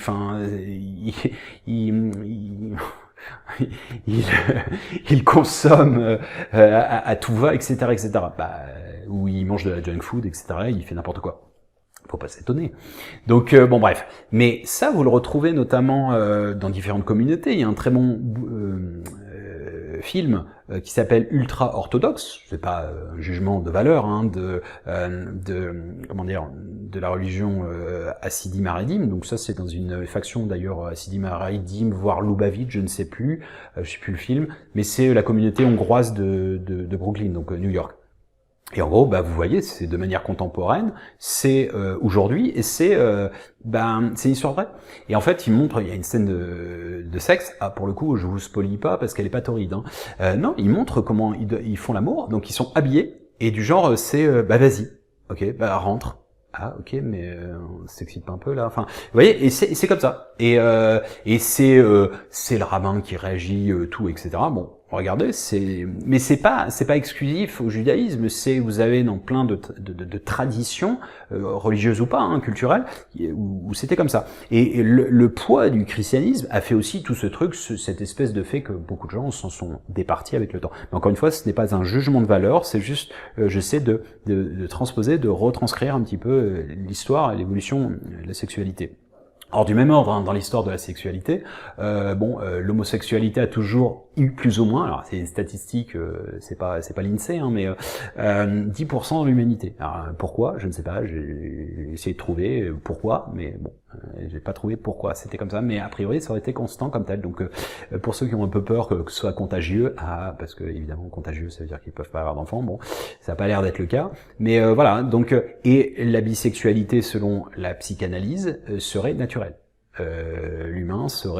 Tout le monde serait bisexuel. Encore une fois, je ne dis pas ce que je suis ou ce que je ne suis pas. Je ne suis pas là pour. Mais c'est vrai que il y a un côté. Alors, on peut dire d'ailleurs beaucoup de gens qui sont extrêmement homophobes, etc. On peut dire de temps en temps, mais ça a l'air en fou. C'est peut-être un petit truc qui est pas comment dire. Résolu en toi. Encore une fois, la bisexualité, l'homosexualité en Grèce antique, c'est la normalité. Je ne dis pas, je ne prône rien du tout. Moi, chacun fait ce qu'il veut, tant que c'est respectueux, tant qu'il y a de l'amour éventuellement, et pas pour certains. Voilà, encore une fois, c'est ça à mon sens, l'amour inconditionnel, à bon entendeur. Salut. Alors, avant de passer sur tout ce qui est technique et outils, oui, il y a une notion. On peut dire que la sexualité c'est à la fois une décharge et une recharge. Alors décharge ça peut être un peu vulgaire, mais c'est pas l'idée. Mais décharge, recharge. Pensez à ça parce qu'en fait c'est vrai que parfois on n'a pas trop d'énergie, on fait l'amour et après mais du même ordre que quand parfois vous vous motivez à faire du sport. Et puis, au final, vous sortez de la séance et théoriquement on peut penser que votre batterie va baisser, j'entends vitalité, et non, vous en avez plus. Bon bref, passons à quelques techniques. Alors, ce sont des conseils, des techniques, encore une fois, on va pas se... 1. La préparation. Ok, préparation, je pense que c'est important, et ça va de soi. Le consentement, être en forme, mine de rien, une bonne communication, on reviendra ensuite sur les conseils, et j'insisterai davantage sur la bonne communication. Aussi, alors préparation et à la fois pas de préparation, c'est bien aussi parfois la spontanéité. Donc en fait, là on va voir qu'il y a pas de règles. En fait, c'est justement ça qui fait la beauté, quelque part. 2, créer une atmosphère. Ça peut, ou pas d'atmosphère aussi, mais créer une atmosphère, alors quelle qu'elle soit, ça dépend aussi des gens, ça dépend des sensibilités, ça dépend des moments, etc., etc., on est bien d'accord. Mais ça peut contribuer à une bonne sexualité, c'est ça que je suis en train de vous dire. Lumière tamisée, musique d'ambiance, du bon rap. Non, je déconne. Je suis pas un Barry White ou autre, très standardisé, vous aurez compris. Je sais pas, des tenues, des lingeries, des trucs un peu excitants pour certains, qui émoustillent, l'essence, peu importe. Créer une atmosphère, voilà. Mais encore une fois, c'est dans la complicité. Il y a des gens qui ont absolument rien à faire, qui n'aiment pas, etc., etc. Prendre son temps. Prendre son temps, se donner le temps. Ok, ben en même temps c'est pas un chrono, hein, c'est pas tiens on va se donner une demi-heure, on va se donner une heure, on doit non ralentis parce que là on n'est pas dans le non, c'est pas ça évidemment. Alors parce que aussi il y a un côté de temps en temps qui peut être agréable, expéditif. Parfois il n'y a pas de protocole, c'est boum boum et voilà, ça peut être aussi un fruit de jouissance et d'appréciation. Alors prémisse, préliminaire bien entendu. Alors ça je vais aller différemment, c'est pas obligatoire, il n'y a rien à poser de toute façon, hein, mais c'est en quelque sorte l'exploration de l'autre. Qu'est-ce que ça veut dire? C'est de la sensualité qui explore les sens. La sensualité, c'est l'exploration des sens. Alors qu'est-ce que ça veut dire? En quelque sorte, c'est à la fois de l'altruisme et aussi c'est une visualisation de votre balance, de votre équilibre entre votre propre plaisir et faire plaisir aux autres. Analysez, regardez si vous êtes plus une personne qui aimait donner du plaisir à votre partenaire et ou en recevoir. Ça peut être les deux, mais regardez en termes de pourcentage, en quelque sorte, c'est fictif bien entendu, c'est pour vous. Mais cette notion d'exploration de l'autre, c'est intéressant parce que c'est aussi, on verra dans la communication, mais la communication n'est pas forcément que verbale, c'est-à-dire qu'on peut voir, hein, faut pas être la manière dont vous épousez les formes de la personne, etc., comment elle se sent à l'aise, comment vous la mettez à l'aise, etc., ce qu'elle aime pas. Ça peut être ponctuel, hein, il y a des gens qui aiment bien un truc et puis après ils aiment plus, ou inversement, progressivement, crescendo. Voilà, mais ça, à mon sens, c'est intéressant cette notion de préliminaire, prémisse, mais pas que préliminaire sexuel. Hein, c'est pas, c'est plutôt, j'aime ce terme. Hein, c'est la sensualité, c'est l'exploration de l'autre des sens, ok, et de ses propres sens en alchimie. L'interaction avec les deux. Alors, bien entendu, le ressenti, plus probablement que la conscientisation. Okay, des techniques. Ah tiens, je vais faire cette performance. Attends, on va faire ceci. Attends, non, bouge un peu comme ça, machin. Bon, c'est caricatural, bien entendu. S'affranchir de tout ce qui est calcul. Dans la vie, justement, il y a tellement de poids. Il faut faire ceci, il faut faire cela, il faut faire ça comme ça, etc., que bien entendu, le fait d'être plus dans le ressenti plutôt que dans le calcul, c'est déjà quelque chose qui vous met. On va voir dans la confiance aussi, dans le fait d'avoir confiance en soi, mais dans le trop de calcul, je suis désolé, ça annihile aussi le plaisir, hein, tout simplement. Autre technique, c'est le fait d'émettre du son. Qu'est-ce que ça veut dire? Oui, ça veut dire gémir, par exemple. Alors, évidemment, là, on n'est pas dans le délire de feindre, de mitonner. C'est pas ça. C'est que ça peut mettre dans un contexte, dans une ambiance excitante. Oui, l'appétit bien en mangeant, mais en fait, je donne une analogie, un parallèle, si je puis dire. Quand vous mangez, moi je suis quelqu'un, je vous ai déjà dit, qui adore la bouffe et notamment je mange une fois par jour, donc en général c'est un peu jouissif l'histoire. Bon, et je suis très expansif, c'est-à-dire qu'en effet, quand je mange, oh mon dieu, enfin c'est des machin, c'est limite jouissif, d'accord? Alors, qu'est-ce que ça a comme impact? En fait, ça renforce, ça remet une louche à votre plaisir, véritablement. Je vais donner un exemple. Quand on arrive en Chine, quand on arrive en Chine et notamment ou en Asie, il y a plein de gens, ils vous le diront, ils ont du mal avec la manière dont ils mangent. Pourquoi? Parce qu'ils font beaucoup de bruit de bouche. Ok. Alors première vue. Sauf que un truc que la plupart des gens ne savent pas, c'est que ça permet d'activer davantage les pupilles gustatives et donc les sens. La preuve en est, c'est que quand vous êtes amateur de bon vin, les dégustateurs, qu'est-ce qu'ils font? Ils boivent un petit peu, et puis ils font la même chose en fait. Et qu'est-ce qu'ils font? Ils font un retour en bouche de l'arôme, etc. Ok? Métaphore, mais c'est justement le même principe. Quand vous émettez des sons, peu importe, c'est pas des quotas, c'est pas de s'imposer, mais oui, ça peut, vous stimuler dans votre plaisir, et ça peut exciter l'autre. Que ce soit la compagne, le compagnon, peu importe, mais ça peut y participer. Ensuite, les massages en conscience. Ok, pourquoi dans l'Ayurveda les massages sont si importants? Pourquoi dans le tantrisme le massage est si important? Parce que honnêtement, faites le test avec monsieur ou madame qui n'a pas trop envie. Bon, un petit massage bien fait dans les zones érogènes, dans les zones où on y va, mais en fait on n'y va pas direct, et on fait un petit peu languir et on fait crescendo le plaisir. Vous allez voir que monsieur ou madame, ah tiens, elle avait pas envie, ah bah tiens, comme c'est marrant, c'est magique, l'appétit vient en mangeant. Et vraiment, il y a ce côté, mais en conscience, j'insiste, c'est-à-dire, je sais rien moi, les yeux bandés ou autres, comme ça vous décuplez l'essence. C'est du même ordre, je fais un parallèle. Je vous avais parlé pour l'alimentation, nous on le fait notamment dans Champs-Valide dans nos retraites, mais je le fais assez fréquemment, de manger les yeux bandés, ok, les yeux fermés. Pourquoi? Parce que ça décuple les sens véritablement. Donc c'est pour ça qu'il y a plein de gens qui ont ce fantasme-là, mais honnêtement, il n'y a pas de honte à décupler les sens, etc. Mais ça permet en fait, quand je dis les zones sensibles et érogènes, ça dépend des gens. Il y a des gens qui sont aussi fétichistes, il y a des gens qui, je sais pas, qui vont avoir un gros trip avec les pieds, qui prennent leurs pieds avec le pied. Non mais voilà, rien que visuellement. Il y en a d'autres qui juste le fait de toucher, je sais pas, une partie dans le cou, là, etc. Ça c'est propre à chacun. Et ça c'est dans la discussion, mais aussi c'est dans l'application. C'est-à-dire que vous allez découvrir. Personne si elle bondit, elle gémit, le machin, c'est que ah tiens, a priori là c'est un peu érogène. Parce que c'est pas il y a pas de science infuse. Il y a pas une personne est comme ci aussi ou cela. Je vous dis n'importe quoi. Sans que ce soit hard, mais un massage de fesses. Si vous en avez jamais eu, ou je parle la fesse, hein, mais c'est là où vous vous rendez compte à quel point tout votre poids est sur le séant, mais véritablement pas sur l'océan, mais sur le séant, sur l'assise, toute la journée. Donc on cumule une tension, etc. à ce niveau-là, dans le bas du bassin, etc., etc. Mais c'est des moyens qui permettent de se détendre et vraiment d'apposer une limite, de masser la personne quand vous faites l'amour. Mais c'est extraordinaire, ça décuple. Ou je sais pas, faire des mouvements de va-et-vient rien que dans le dos. Ça stimule la Kundalini, hein, tout simplement. Mais les massages, pour moi, fonctionnent excellemment bien au niveau sexualité. Casser la routine, être créatif, inventer son couple, etc. Ça fait partie du jeu. Hein. La créativité, elle verra dans l'amour. Pour tenir des noces d'or, de platine, de je sais pas quoi, 50 ans, 60 ans, etc. Il y a un moment, il faut quand même être créatif. Hein. Dans le sens, faut remettre du bois dans le feu de la vie, dans le feu de l'action. Alors, quand je dis la créativité, mais ça, encore une fois, c'est pas, il n'y a pas des quotas, ça dépend de chacun. Je sais pas, il y a des gens qui ont des délires, des petits costumes.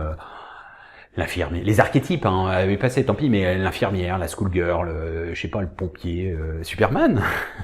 je déconne, je sais pas, peut-être qu'il y en a qui ont ce délire-là. La lingerie, enfin, des trucs comme ça, quoi. Des délires, excusez-moi, on va pas la couper, mais voilà, SM, sadomasochisme, ça vient de Marquis de Sade. Encore une fois, ça revient aussi à l'inconscient, mais en fait, il y a aussi une inversion sociétale. Quelqu'un qui est passif dans la vie va aimer parfois être actif. Ça peut changer. Il y a des gens, de temps en temps, ils vont pratiquer avec leur partenaire, ils vont être complètement passifs, ils vont adorer ça, et puis à un moment, ils vont devenir actifs, et inversement, soit dans le rapport, soit d'une journée à l'autre. Mais on peut voir aussi beaucoup d'aversion. Alors, je vais vous donner des archétypes un peu peut-être bidons, mais ça va être quelqu'un qui dans la vie va être plus en retrait, je sais pas, comptable ou secrétaire, etc., très discrète, plutôt passive, ou tout au moins à recevoir des ordres et autres, et qui va adorer être plutôt meneuse, dominatrice à l'extrême, etc., dans la sexualité. Et ou quelqu'un qui a beaucoup de pouvoir, que ce soit en politique, je sais pas moi, chef d'entreprise, PDG, etc., qui va adorer être, j'en sais rien moi, réduit, être une chose. Non mais vous voyez, être fessé ou machin, être dans une position un petit peu de soumis. Encore une fois, voilà. Bon, encore une fois, c'est des moments qui permettent. En fait, la sexualité permet aussi comment dire, d'exprimer les refoulements de la société, de l'acquis, du non-dit, etc., etc. C'est pour ça que des gens ont parfois des sexualités complètement débridées ou tout au moins frustrées. Excusez-moi, mais vraiment, ça je l'ai entendu pour nombre de fois. Je trouve ça, dommage. Mais encore une fois, là c'est du jugement, du genre, je fais pas ça avec ma femme parce que je la respecte, et donc je vais soit voir ailleurs, je vais voir des prostituées, etc. Pour moi c'est dommage. On en reviendra avec la vision. C'est pas grave d'avoir des fantasmes, c'est pas grave d'avoir plein d'envies, etc., etc.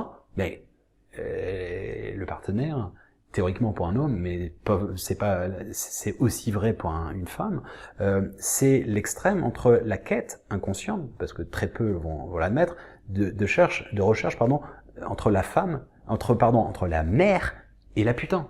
C'est-à-dire le côté, oui, excitant, etc., de la prostituée.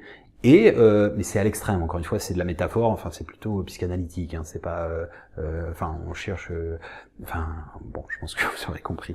Bon, les costumes, les machins, les perruques, les délires comme tels, les scénarios. Je pense que le livre, Le Zèbre, qui a été en film aussi, évoque bien ça, se reséduire, faire des petits restos, d'aller faire des trucs où voilà, c'est pas monocorde, hein. La sexualité ni l'amour, c'est pas monocorde, c'est des souffles, c'est une respiration, ça va, ça vient, ça tombe, machin, c'est pas grave, hein. Et c'est aussi à nous d'être inventifs, etc. Voilà, des nouvelles propositions, des nouveaux délires, des nouveaux positions, j'en sais rien. La référence du Kama Sutra, le yoga Kama Sutra, c'est une forme, encore une fois, je dirais pas d'aérobic, mais bon, après quand ça devient de la performance, ça devient un peu ridicule. Ou bien ça peut devenir marrant. Il y a pas de règle. On peut se taper des délires, oui, dans la sexualité. Enfin, il y a des moments pour tout, mais je pense que, en fait, j'ai adoré dans Conversation avec Dieu, il y a un passage qui n'est pas resté dans les mémoires de beaucoup, où Dieu s'exprime, si tant est qu'on croit à la version officielle, en disant « Je suis dans les chambres à coucher de tout le monde ». D'accord? Et je suis dans tous tes petits délires, dans tes petits fantasmes, tes petits délires. Donc en gros, n'aie pas honte, sois toi-même. Il n'y a pas de honte à kiffer, j'en sais rien, aimer les fessées, les machins. C'est ton trip, c'est ton trip. Dès lors que tu en expliques, machin, communication, on y reviendra après. Mais bon, bref, tout ça pour dire que oui, en effet, je pense pas que Dieu soit un pervers, mais plutôt de bonne composition, et il s'intègre au moment de l'union divine. Bref. Le Pilates, en français, le Pilate, oui, c'est connu. Le Pilate, ça permet de fluidifier la colonne vertébrale. Qui dit colonne vertébrale dit l'énergie de Shushuma, de Kundalini, etc. Il y a forcément plein d'exercices qui permettent de contracter ou de stimuler, de libérer tout ce qui est pelvis et périnée, pardon. Les mouvements que je vous mettais dans la vidéo sur, je sais plus, 25 sur le sport, il y a 10 minutes. Au début, je fais des exercices de pilates, notamment de rotation du bassin, ok, ou même de va-et-vient comme ça. Ça, c'est des choses que, on peut faire en parallèle, qu'on peut faire aussi en sexualité. Parce que, bon, excusez-moi, hein, le truc très binaire, va, vient, avec un certain rythme, que l'homme pense que c'est comme ça qu'on... faut peut-être voir que ça marche pas forcément comme ça. Il y a des moments, il y a des gens, ça dépend des sexualités, parfois c'est pas du tout comme tel que ça fonctionne, etc., etc. Bon, être créatif, c'est pas que ça, c'est aussi être inventif et tout au moins intuitif, et aussi de voir les résultats, enfin la personne, etc. Il n'y a pas une science infuse. Bon bref, bon entendeur, salut. Mais rien que ces positions, ces activations masculines et féminines, ça fonctionne très très bien. Alors continuons, après le Pilate, le tantrisme sexuel. Alors qu'est-ce que c'est? Je vous ai dit, hein, c'est le Kama Sutra, c'est la stimulation de l'énergie de Kundalini, etc., etc. Alors Tantra Yoga, hein, c'est le vrai nom de la discipline. Tantra, ça veut dire énergie, et Tra, ça veut dire à travers. Okay, donc c'est l'énergie à travers, c'est la transmission en quelque sorte de l'énergie. Dans le Tao, le Tao sexuel, en fait il y a 3 chakras très importants, ce qu'on appelle les Dantian. Donc c'est le sexe, c'est le cœur et c'est le 3e œil. Donc il y a toujours cette activation de ces 3 centres jusqu'à 3e œil qui débouche sur la couronne, etc. Donc d'ailleurs, il y a 2 énergies qui se rassemblent, qui s'appellent Lingam et Yoni, les œufs de Yoni, ça vient de là, hein, qui créent Shakti. Shakti, c'est un équivalent de Shushuma en quelque sorte. Hein. Shakti, c'est notamment une déesse, mais c'est plus que ça, c'est celle qui crée, c'est celle qui détruit, c'est celle qui mange ses enfants d'ailleurs, en aparté. Mais disons que voilà, c'est la réunion des deux qui fait que c'est transcendantal. Voilà un petit peu pour... Alors, petit exercice de tantra, hein, très simple on va dire, à la base, mais encore une fois, vous en faites ce que vous en voulez. C'est quoi? C'est par exemple, vous êtes juste, alors nu, bien entendu, ça c'est les jambes, hein, donc genou contre genou, dans un premier temps, 5 minutes, peu importe le temps que vous voulez, et vous regardez les yeux dans les yeux, les blancs dans les yeux, et vous allez voir que quelque chose va se passer. Vous allez rentrer, entre guillemets, dans l'être de la personne. Bon, ça, c'est d'une dimension un peu mystique, hein, bien entendu. Hein. On va dire que ça, c'est pas conventionnel, vous kiffez la personne et vous avez juste envie de faire l'amour, lui rouler une grosse pelle, etc. Évidemment, on n'est pas dans ce schéma-là. C'est pas ça. Bon, ça, c'est le premier pas. Le deuxième pas, c'est de continuer comme tel, mais rentrer en connexion. C'est-à-dire, vous faites la même chose, sauf que vous, la personne, la femme en général, se met comme ça, sur les genoux. Le sexe ne touche pas en fait, les sexes ne touchent pas. Et là, vous mettez cœur sur cœur, d'accord? Pourquoi? Parce que là, on va commencer, on continue à se regarder, mais on va ensuite essayer de se synchroniser avec les battements du cœur, c'est la coordination cardiaque, et ça permet de rentrer en cohérence cardiaque, pardon, de se synchroniser avec la personne. Ensuite, troisième étape, toujours la même chose, 5 minutes, mais encore une fois, vous n'êtes pas avec un chrono, c'est au ressenti, c'est de faire la même chose, mais cette fois-ci, vous êtes comme ça, hein, c'est-à-dire sexe contre sexe, ça ne veut pas dire qu'il y a d'érection, etc., et de frottement, c'est juste, et là, vous posez la tête sur, tête contre tête, et vous avez une main sur le bassin et une main dans le cou. Et donc vous faites la même chose. Donc c'est une espèce de yin et de yang hein, qui commence à s'opérer. Et là, vous êtes dans le ressenti, etc., etc. Vous pouvez aussi visualiser une transmission d'énergie, hein, ça c'est possible aussi. C'est-à-dire par exemple, vous imaginez du coccyx cette énergie serpent qui tourne telle une spirale, mais on peut la faire plus simple, qui monte comme ça et qui tombe sur l'autre. Donc ça crée un mouvement comme ça de rotation et inversement pour l'autre personne. Donc ça crée une dynamo. Donc ça, et évidemment, si vous arrivez ensuite à avoir une érection et se pénétrer, etc., c'est encore plus extraordinaire. Alors, à l'issue de ça, si vous arrivez à faire justement à débuter une expérience sexuelle, et notamment, alors vous allez me dire oui, mais ça fait beaucoup de choses à penser. Oui, c'est la pratique, hein, ça. Mais notamment quelque chose qui est très mystique, c'est justement l'activation de la Merkaba. Alors c'est quoi? En gros, c'est si vous êtes une femme, vous visualisez un tétraède. Un tétraède, c'est un triangle en 3 dimensions, qui a 4 faces. D'accord? Regardez sur Internet, tétraède. C'est l'un des 5 corps platoniciens, le premier étant le feu. Okay? C'est l'un des 5 corps platoniciens, c'est le plus facile à réaliser. Okay? Donc c'est ça en gros. Okay?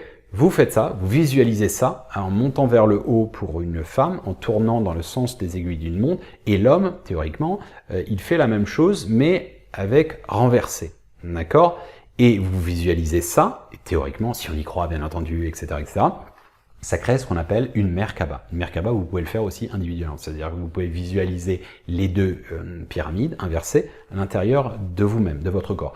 Merkaba, si vous la regardez en 2D, c'est ce qu'on appelle l'étoile de David, enfin l'étoile de Salomon, etc. Le sceau de Salomon, ce n'est pas une propriété exclusive du judaïsme, vous l'avez dans tous les... j'ai vu ça en Mongolie, chez les chamans, etc. C'est un archétype humain, du genre humain, sacré. Voilà, donc ça c'est une activation, personnellement je le fais à titre méditatif, hein, les corps platoniciens je les visualise tous les jours, sans nécessairement pratiquer la sexualité. Mais voilà, ça ce sont des choses qui permettent vraiment d'accéder encore à un niveau supérieur voilà, de réalisation au niveau de la sexualité. Un autre, c'est de la visualisation quand vous faites l'amour, éventuellement comme ça, c'est de visualiser ce qu'on appelle un torus. Ok, regardez sur internet ce qu'est torus, Thor, T-O-R-E, il y a différentes manières de l'écrire, hein. J'ai déjà vu T-H-A-U-R-E, bon, Thor, énergie toroïdale, c'est notamment l'énergie du point zéro, l'énergie de singularité, etc., etc. Donc, en fait, c'est quoi? Et d'ailleurs, c'est, entre guillemets, c'est une énergie centrifuge, qui redevient centripète. Ok, donc c'est l'alliance en fait des deux. Donc si vous le visualisez comme tel, ok, vous imaginez comme ça, vous intégrez la personne. Mais nous l'avons naturellement. C'est juste que quand vous êtes en haute vibration, bah vous l'avez. Pourquoi on dit il est charismatique? Pourquoi? Je sais pas, il a un rayonnement, elle a un rayonnement, elle a une aura, etc. Bah c'est ça. Hein. Bon bref. Donc si vous arrivez à faire ça, là, en général, ça crée des choses assez fortes. Bon, et alors là, cerise sur le gâteau, en quelque sorte, si au moment de ce qu'on appelle, entre guillemets en psychanalyse, le coït, de l'orgasme, féminin et masculin, alors soit vous imaginez comme une sorte, excusez-moi, d'arrosoir, quelque part où vous mettez justement en guise de torus sur vous et sur votre partenaire, ça active quelque chose. Mais sinon, le fait de voir, visualiser cette espèce d'énergie qui monte, et puis genre bing bang et qui revient, ou qui pénètre la personne, votre partenaire, etc., vous pouvez entretenir une énergie transcendantale sur même plusieurs minutes. Voilà. Je vous invite éventuellement à méditer là-dessus. Alors, dans les techniques, important pour ceux qui croient ou pas, c'est les rituels de protection avant de débuter un acte sexuel. Beaucoup de religieux le font. Ça ne veut pas dire basculer nécessairement dans un traditionnalisme et la superstition. Non, c'est juste se protéger d'énergie, etc., etc. Bon, voilà, vous en faites ce que vous voulez. Bon, alors, le thème de la masturbation. Oui, le terme de la masturbation. Alors pourquoi c'est tabou? Je suis désolé, pourquoi on ne pourrait pas manger tout seul? Bon, pourquoi on ne pourrait pas profiter seul? Encore une fois, c'est une énergie, c'est une possibilité que l'humain a. Ok, donc pourquoi s'en priver? Pourquoi s'en interdire? Ok, moi je pense profondément que c'est sain, et que ce soit féminin ou masculin, ça dépend des envies, ça dépend des besoins. Mais voilà, ça permet aussi de s'épanouir, c'est un bon moment, ça permet les exercices que je vous ai dit avant, si vous êtes célibataire et que vous n'avez pas de partenaire sexuel, vous pouvez le faire seul, et ça active aussi quelque chose. Bon, voilà, donc pourquoi s'en priver? Il faut savoir que tout ce qui est outils aujourd'hui, les œufs de Yoni, ou je sais pas, les trucs, les dildos et autres, c'est comme du muscle, c'est aussi, ça permet beaucoup de crispation, des problèmes féminins au niveau, justement des parties génitales, sont dus à justement trop de tension au quotidien. Et donc ça permet aussi de fluidifier cette énergie. On en revient encore une fois, c'est limite médical ce que je vous dis là, c'est pas masturber, machin. Faut arrêter. Encore une fois, imaginez inverser la vision si la bouffe avait été tabou et que le sexe était prévalent. On a mangé ça avec mon pote, etc. Ou elle m'a fait cette petite sauce. Bon, ouais, c'est bon. Pour moi, faut arrêter les tabous et surtout l'hypocrisie. Bref, à bon entendeur, salut. Je suis obligé de parler du porno. Le porno, c'est une source de stimulation, en effet, en extrême, en excès, et où il y a des gens qui n'aiment pas du tout. Il y en a qui trouvent ça vulgaire, il y en a qui trouvent ça dégueulasse, il y en a qui trouvent... ça, c'est chacun les goûts. Cela étant, c'est vrai qu'on peut... je dis pas il faut pas, c'est pas ça. Mais déjà, la condition de la femme, etc., c'est une autre histoire, elles sont consentantes, c'est encore une autre histoire, mais disons, je pense que ça peut être un fléau, dans les couples et ou chez les jeunes, parce que c'est violent, mine de rien, surtout en psychanalyse et surtout en neurosciences, on voit que ça active une partie du cerveau qui est proche justement des addictions. Quand on estime que, je sais plus combien, je crois que c'est un gamin sur deux à 8 ans a déjà vu du porno, 8 ans, merde, vous jouez encore avec les Lego ou poupées, quoi. Ça veut pas dire qu'il n'y a pas une dimension sexuée, c'est-à-dire, mais pense à autre chose. Et puis c'est violent, quoi. Moi, je me souviens, la première fois que j'ai vu ça, je sais pas, j'avais 10 ans, 10-11 ans. Ça me fait bizarre quand même. Je me suis dit, ok, bon. Bref, mais forcément, ça fait une dissociation entre... C'est difficile après de recoller les morceaux entre la beauté de l'amour et le côté animal du truc, quoi. Donc, c'est un peu le danger. Et puis après, ça crée des dépendances, etc. Et puis au-delà de ça, c'est que ça peut perturber une sexualité. C'est-à-dire qu'en fait, si vous êtes systématiquement en train de regarder des trucs, je suis désolé, mais c'est un peu comme l'immunité. Il y a un moment où vous n'allez pas vous exciter pour un petit truc affriolant, quoi. Il faut falloir toujours... c'est comme si, pareil, le parallèle de l'addiction, si vous êtes alcoolique et pour être juste un peu détendu, il vous faut descendre une bouteille de gin ou de whisky, Ben oui, normalement, quelqu'un normalement constitué, il boit juste un verre ou deux verres de cet alcool, ben, il y a déjà un gaz, il est déjà bien, quoi. Il a le même effet. Donc, c'est vrai que ceux qui regardent sans arrêt des pornos, ben forcément, il y a un truc, une quête toujours du plus, et ben, la notion de satiété ou d'épanouissement dans la sexualité qui est altérée et qui est offensée en quelque sorte, qui est faussée et offensée. Encore une fois, je ne dis pas il faut, c'est chacun qui voit. Il faut voir en fait le résultat dans nos vies en fait, voilà. Bref, petit aparté. Alors au niveau des conseils, évidemment, ça va de soi, une bonne communication. Alors sur 3 axes. 1, écouter l'autre, c'est super important. Ok. Qu'est-ce que tu aimes? On peut en parler, hein, c'est pas tabou, on peut mettre sur la table et où on peut écouter le corps de l'autre, on peut écouter dans le moment, ça c'est super important. L'écoute, je pense que c'est primordial. 1, écouter l'autre, s'écouter aussi. Ok, qu'est-ce que j'aime? Est-ce que c'est tabou? Ah mince, j'ai un peu honte, j'aime ça et tout. Pourquoi? C'est la nature, vous êtes fait comme ça. 3, s'exprimer. Ensuite, c'est bien beau d'avoir des fantasmes et autres. Si on n'arrive pas à pouvoir le dire à l'autre, bah ouais, je suis ce petit péché mignon, bah ouais, c'est cool. C'est bien, c'est comme ça, t'es comme ça. Bah merci de me le dire, tu vois. C'est, voilà, je pense que c'est important d'être épanoui dans ce sens, sinon ça fait des frustrations, des aigreurs et des somatisations, etc., etc. Bonne communication, pour moi, autant dans le couple, dans tout. C'est, mon Dieu, la fluidité de la vie. Hein. Être en confiance. Alors ça, c'est super, super important. Être en confiance. Alors, je vais peut-être surprendre certains, mais je vais le décliner autant, alors évidemment sur la femme, mais autant sur l'homme. On va voir. Allons-y. Alors, besoin de sécurité pour la femme. En général, la femme a besoin d'être mise en confiance, c'est-à-dire comment dire, pas tout le temps, hein, mais que l'homme soit plus entreprenant, éventuellement, mais pas toujours, évidemment, je suis pas dans ce délire-là, mais par exemple, le respect de l'intimité, c'est-à-dire, faites des trucs, ça peut être des trucs un peu délirants, un peu chaud, machin, elle est en confiance, c'est-à-dire qu'elle sait qu'il va pas les vanter, le dire à ses potes, etc. Ça, c'est super important. Au-delà de ça, être en confiance, c'est une personne respectable et autre. Après, ça dépend. Hein. Il y a des gens qui vont adorer aussi, j'en sais vraiment un plan cul. Je dis pas, mais l'idée, c'est voilà, c'est d'essayer de respecter cette idée de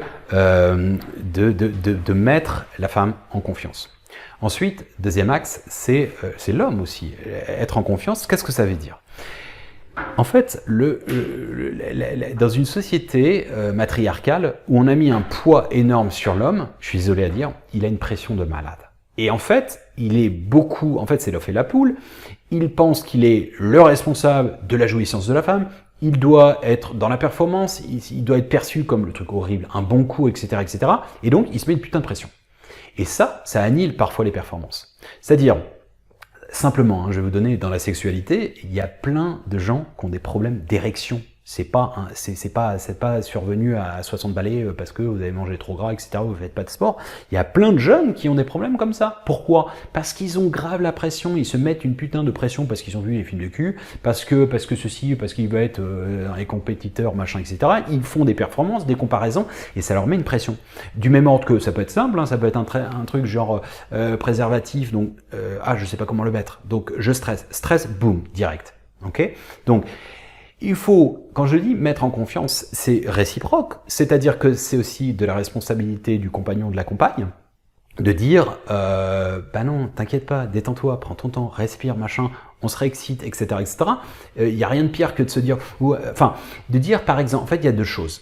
Par exemple, les sécrétions vaginales et l'érection masculine, ce n'est pas la responsabilité du désir nécessairement et ou de l'amour. C'est ça qui est important aussi à comprendre. Ce n'est pas parce que la personne a des manques de sécrétion vaginale ou l'homme n'a pas d'érection à ce moment machin, qu'il n'aime pas la personne ou qu'il ne désire pas la personne. C'est pas forcément lié. Du même ordre que un homme, quand il se réveille le matin et qu'il a une érection, souvent c'est juste physiologique. Il n'a pas forcément nécessairement envie. C'est comme ça, parfois ça survient comme ça. Les bébés ont des érections. Ça veut pas dire qu'ils ont envie de faire l'amour. Hein. Donc voilà, on se remet dans un schéma, c'est la biologie. Donc c'est notre corps qui fonctionne comme tel et tout, et se mettre en confiance en se disant, il n'y a pas de jugement, c'est pas grave.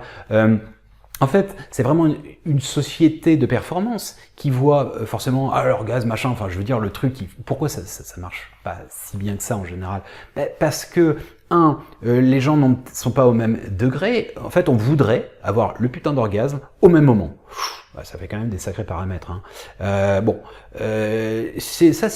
arrive à un moment de la vie, quand on a une certaine complicité avec la personne qu'on se connaît, etc., qu'on a fait des choses, etc., on y va, mollo, on s'arrête, machin, etc., etc., tout ça c'est possible, mais c'est juste par tâtonnement, c'est par expérience en fait, et partage surtout. Donc ça c'est important à mon sens de ne pas être dans le jugement, ni dans la performance, de donner ou de recevoir.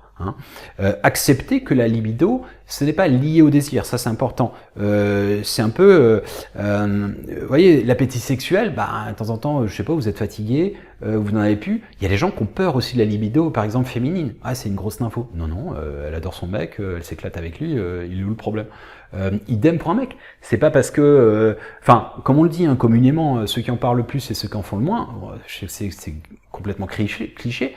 Bon, vous êtes épanoui, quel est l'intérêt d'aller le foutre, peut-être pas sur les réseaux sociaux, bien entendu, mais avoir une grande gueule avec vos potes et autres. Bon, bref. Mais ça, c'est important, surtout, le début, la fin, c'est pas... encore une fois, l'acte ne doit pas être perçu comme la quête, nécessairement, de finitude, à savoir l'orgasme, pour les deux, mais je ne sais pas s'il n'y a pas d'orgasme, il y a eu complicité, il y a une petite montée de plaisir, il y a justement de la complicité d'amour, d'échange, de caresses, etc. Mais c'est déjà la sexualité. La sexualité n'est pas... En fait, on nous a trop inculqué, entre guillemets, mais qui nous a inculqué? Parce que c'est un peu la société, mais sans jamais l'avoir vraiment dit. C'est les films, c'est machin. Mais c'est pas dans des cours de biologie et d'anatomie à l'école qu'on vous a appris ça. Donc on a appris où? Nulle part. Et d'ailleurs, je vais vous dire un truc, les nouvelles générations, et où, alors là vous l'avez beaucoup en Asie, l'éducation sexuelle est faite par les films de cul, les films porno. Bon, alors à quelle image de la femme, bon, voilà, encore une fois, bon. Important aussi, dans les conseils, c'est de le faire quand on a envie. Il n'y a rien de pire, alors je déteste ce mot, devoir conjugal.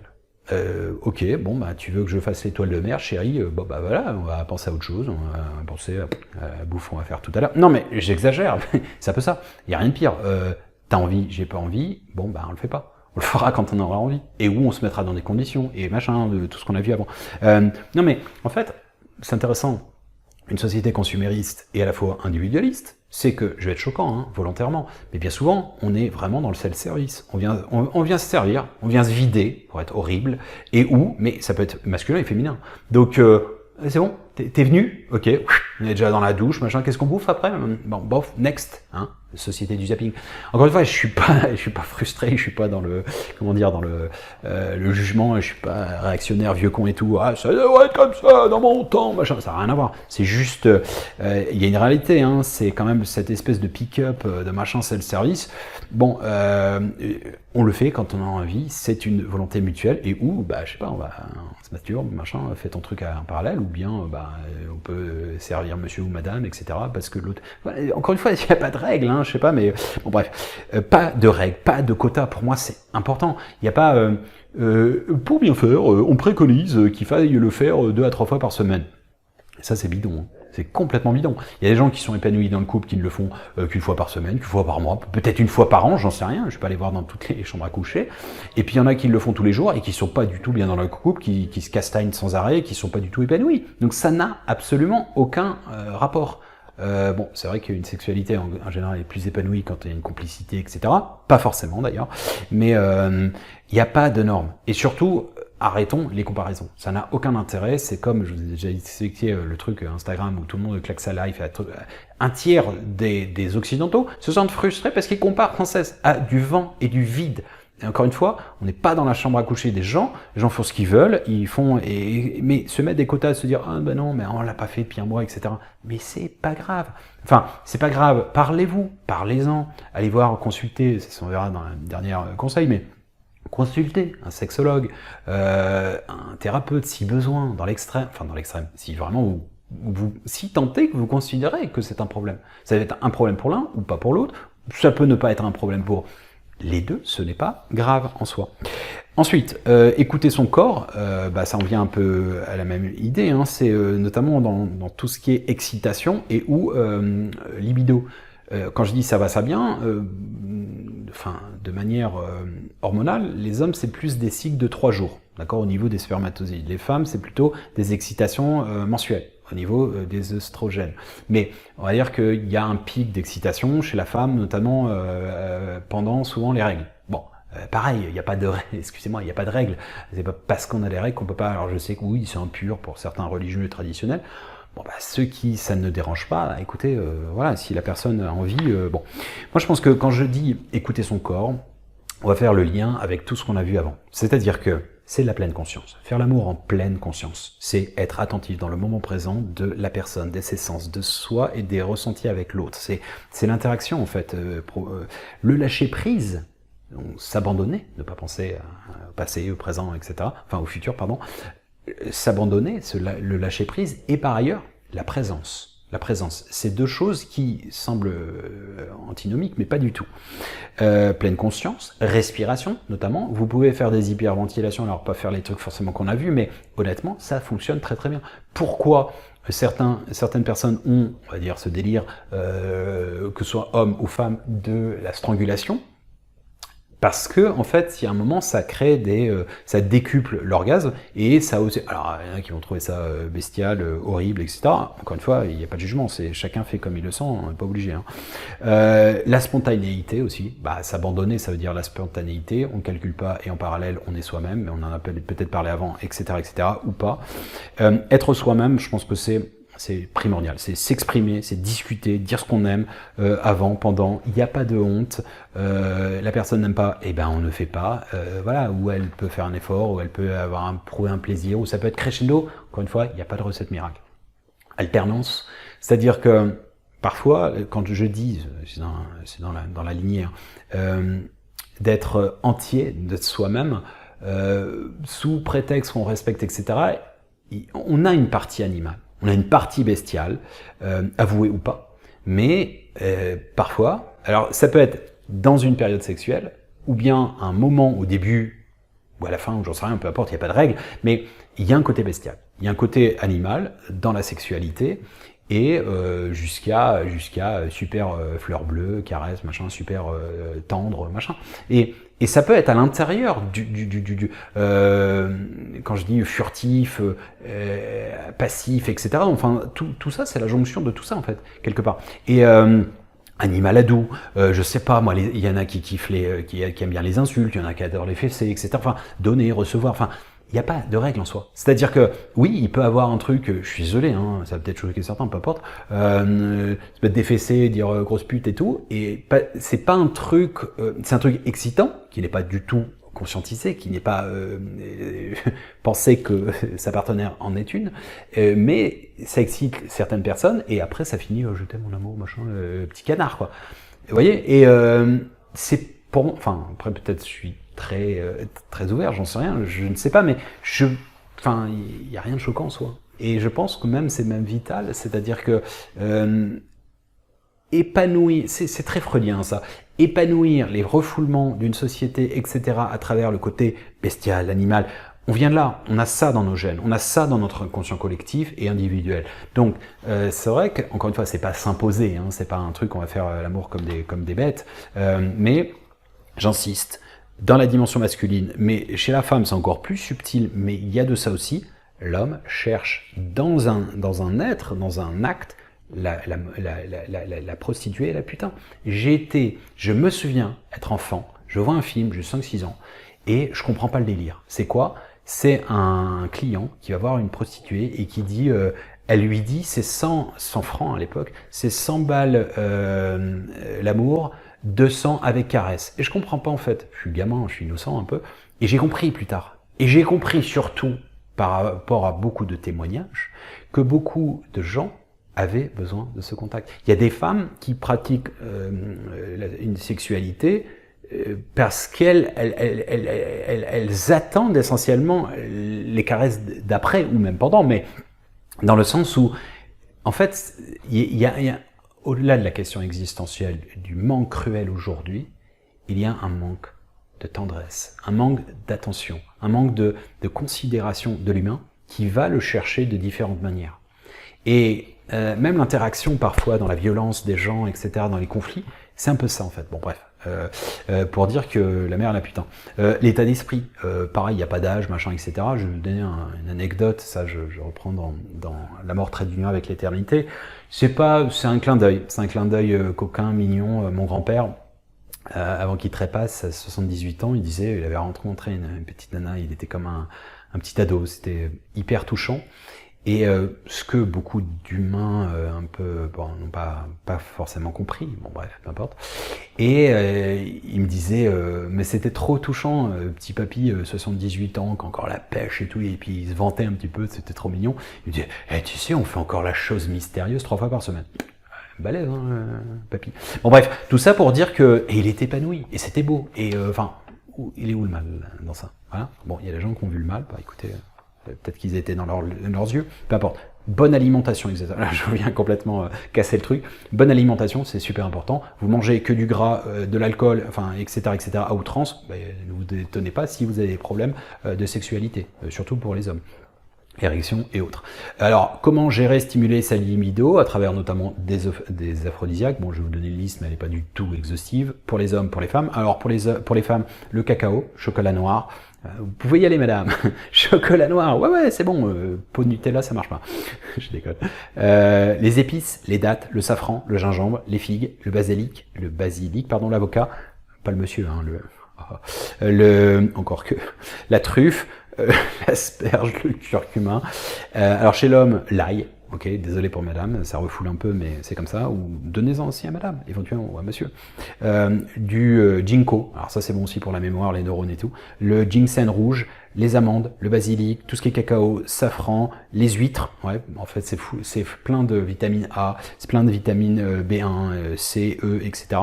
Tout ce qui est fruits, dans le sens agrumes, le miel, les légumes verts, le chocolat noir et le curcuma, sans jeu de mots, évidemment. Faire du sport, bien entendu, c'est l'énergie de vie qui fait que vous faites pas de sport, vous bouffez que de la junk food, très gras, ça fait bien dormir. C'est-à-dire que bien dormir, alors c'est en général quand on a une bonne sexualité, on dort bien, mais le fait si vous êtes trop fatigué, ça annule les performances, bien entendu. Éviter le stress. Alors oui, ça peut être le stress de pas avoir mis le préservatif ou autre machin, ou parce que vous avez des érections foireuses antérieurement. Bon discussion, on se met à l'aise, on fait des choses en fonction d'eux, on ajuste, c'est pas voilà, on n'a pas de pression. Le stress, alors j'en sais rien, moi je procure une histoire, je peux pas forcément, mais je sais pas, quelqu'un, c'est assez connu, moi je bois pas d'alcool, mais quelqu'un qui va être un peu stressé, boit un verre de vin ou deux, avant de faire l'amour, oui, ça peut mettre en condition, et puis on se libère un peu plus, et puis on se lâche, et puis c'est un peu la fête du slip, non? Mais c'est, on se lâche, on est un peu plus créatif, voilà, encore une fois, il n'y a pas de honte à ça. Éventuellement, consulter un spécialiste, un sexologue, on l'a dit avant, il n'y a pas de honte, il n'y a pas de, c'est pas méchant de ne pas d'avoir un problème sexuel un moment, voilà, on n'a pas d'envie, etc.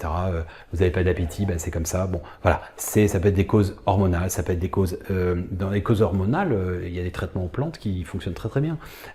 Ça peut être une cause psychologique, psychanalytique, des traumas, etc. qui ne sont pas réglés, etc., l'hypnose, plein de les énergéticiens, tout ça, il n'y a pas de cause. Moi, j'ai connu des femmes, pas des compagnes, je suis pas en train je vous parle pas de moi là, qui étaient dites frigides, et ça n'a pas duré toute leur vie.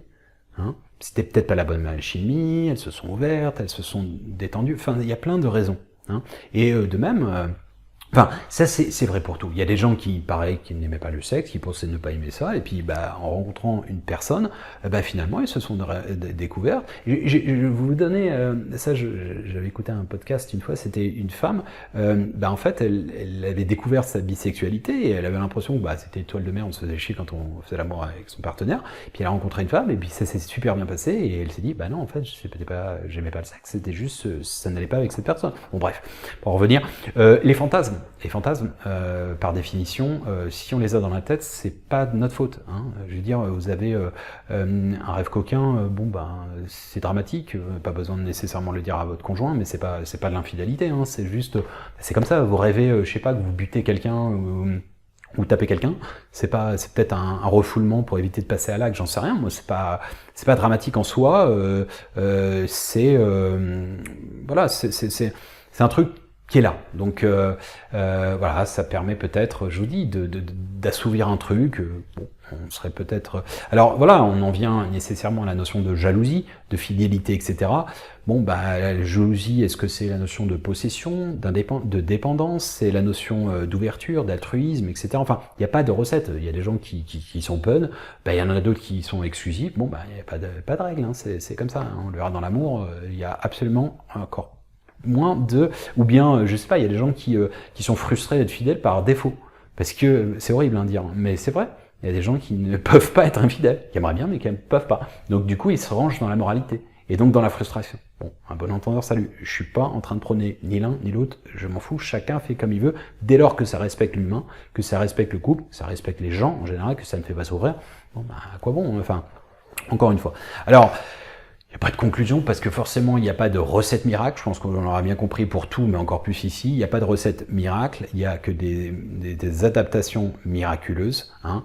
Je pense que le sexe c'est à la fois sacré des enfants, des progénitures, c'est profane, ça peut être récréatif aussi, hein, des moments, ok. Il n'y a pas de science infuse, chacun fait comme il veut, ça dépend des gens, ça dépend des moments, et surtout en fait ça peut devenir magique.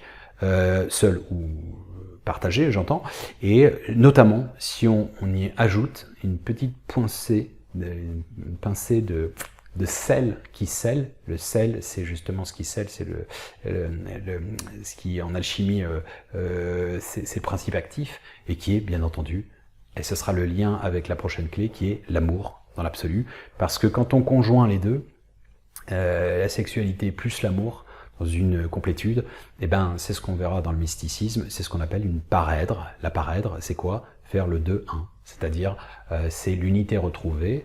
Les parèdres, c'est des divinités qui se retrouvent. On en trouve beaucoup en Asie, en hindouisme, dans le bouddhisme, etc., etc. Voilà, il s'agit juste d'une clé pour tenter de vous aider à façonner votre passe-partout de la conscience, de tout ce que vous voulez.